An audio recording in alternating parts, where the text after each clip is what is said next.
Cette raideur va leur valoir la corde.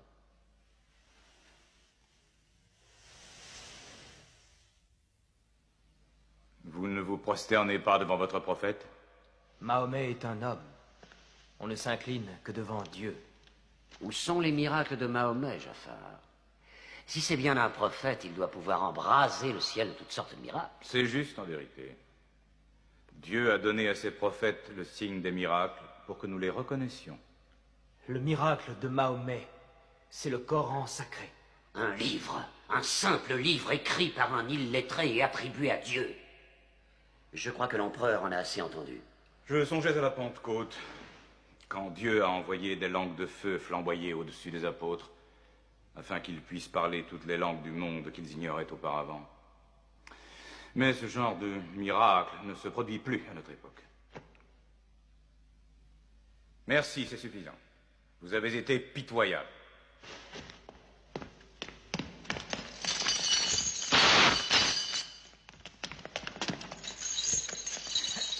Nous avons souffert des persécutions à la Mecque. Mahomet nous a dit, allez en Abyssinie, terre d'un roi juste, où tout homme est libre de sa pensée. Ce qu'ils appellent persécution n'était que punition bien méritée, leur insubordination... Pourquoi votre prophète vous a-t-il envoyé à moi? Parce que toi aussi tu crois en un livre où Dieu est unique, comme nous.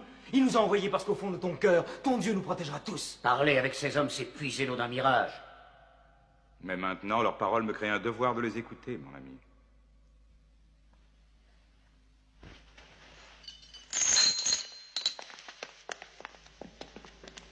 Continue.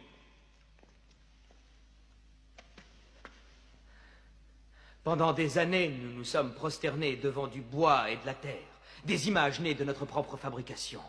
Nous avons vécu dans l'ignorance de Dieu. Nous obéissions à des lois terrestres et non à des lois divines. Le riche ignore le pauvre. Et la bonté naturelle de l'homme, qui le pousse à relever son prochain quand il vient à tomber, est considérée par eux comme un geste qui trouble l'ordre social. À cause de cette inhumanité est apparu un homme que Dieu a choisi.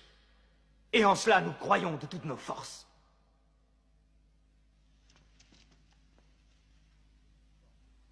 Tu t'emportes. Je te prie de reprendre tes esprits. Je parle du messager de Dieu. Mahomet nous enseigne d'adorer un Dieu unique, d'exprimer la vérité, d'aimer son prochain comme soi-même, de faire la charité. Un simple sourire est peut-être déjà un geste de charité. De défendre la femme contre les abus, de protéger l'orphelin et de nous éloigner des dieux de bois et de terre. Je refuse de supporter plus longtemps de tels blasphèmes. Nous sommes une civilisation très ancienne. Dire que nos dieux ne sont que du bois et de la terre, c'est en parler en complète ignorance. L'idole, la forme, nous ne la vénérons pas. Nous vénérons l'esprit qui est évoqué par leur forme. Je te concède que l'idolâtrie a souvent été mal interprétée au cours des âges. Merci. Et maintenant, revenons-en à ce qu'il dit des femmes. Dieu a bien créé la femme pour devenir la compagne de l'homme. Elle est différente, mais notre égale. Notre égale? Nous nous payons des femmes. Nous les nourrissons, nous les habillons, nous les utilisons, nous les congédions. Les femmes, nos égales?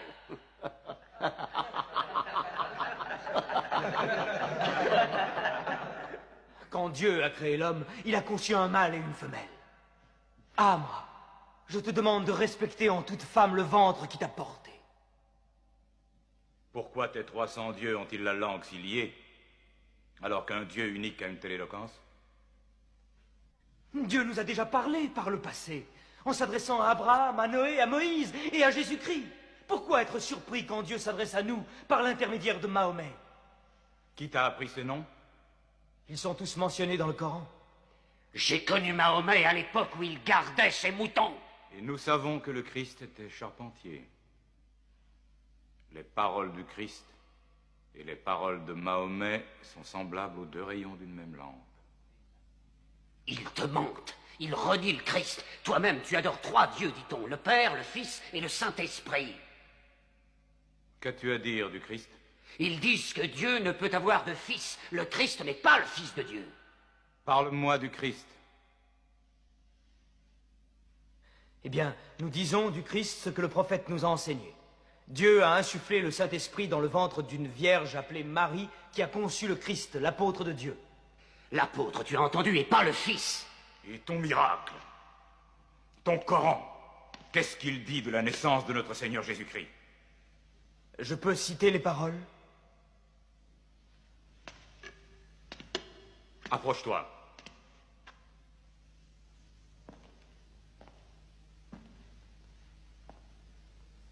Au nom de Dieu clément et miséricordieux. Raconte dans le livre l'histoire de Marie, quand elle s'est isolée de sa famille en un lieu situé à l'Orient, comme nous lui envoyons notre ange Gabriel qui lui dit « Je suis le messager de ton Seigneur. Je suis venu t'annoncer la naissance d'un fils saint. » Elle lui demanda « Comment pourrais-je avoir un garçon alors qu'aucun homme ne m'a touché ?» Et Gabriel lui répondit « Car ton Seigneur a dit, il en sera ainsi. Nous ferons de ce garçon un signe pour les hommes et une grâce émanant de nous. L'affaire est décidée. »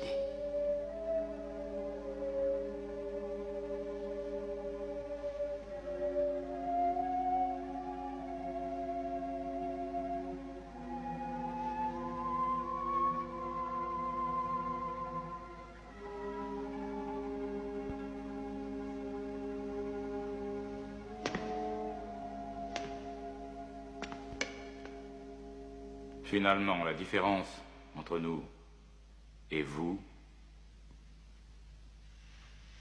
n'est pas plus large que cette ligne.